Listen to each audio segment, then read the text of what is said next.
बाबू का बेटा हमरा के देखे आवता लो ख्वास तारा के देखे आवता लो तो गाना पहले मत सुनई हो। ठीक बा बाद में सुनाए। हाँ ठीक बा बाद में सुनई हो। हाँ हाँ प्रणाम जी, ये हमार बहन है। प्रणाम जी, ये हमार बहन है। अच्छा ठीक बा बेटी तनी हेजा खड़ा हो जा लोगी। आता लोग के अंदर कौन कौन क्वालिटी बा कौची कौची सीखले बाड़ू लोगी जौन पूछे बता दे बोलोगी तबे हमारा बेटा से ब्याह होई ता लोग के। ठीक बा मंजूर बानू? ठीक बा पूछी। बेटी तू अपना नैहर में कौची कौची सीखले बाड़ू कौन क्वालिटी बता रहा अंदर? पापा जी हम सब गाड़ी देवे के सीखले बानी। बाप रे सब गाड़ी देवे के सीखले बाड़ू हो। तो ई बताव कि अगर तहार दियादिन तारा से झगड़ा करस तो तू उनकरा के क्या करी आइबू? सौतीन की बेटी हमरा से झगड़ा करी है दिया दिन उनकर झोटे नोच ले। हाँ नैहर से सीखले तो बाड़ू। अच्छा बात तारा अंदर क्वालिटी एकदम भरले बाड़ू। अच्छा ई बताव कि तहार मरद अगर तारा के कमा के पैसा ना देस तो उनकरा के क्या करी आइबू? नाती के बेटा पैसा न दी है उनका चपले चपले मारू वो न दिए तो उनकर बाप दी है।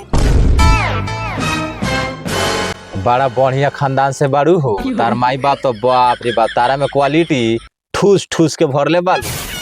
बाबू का हो बेटा गाना गाई गाव तो आज शुरू करते हैं। जैसन सोचले रहनी वैसन मौकी मोर बिया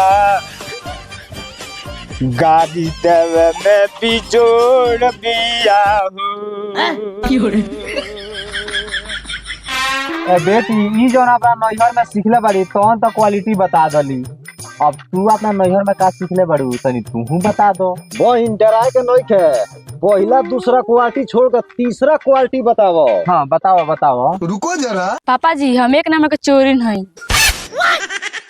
बाप हो बाप तार 3 नंबर के क्वालिटी तो बड़ी बिजोड़बा हो। तू तो इनकरो से तेज बाड़ू।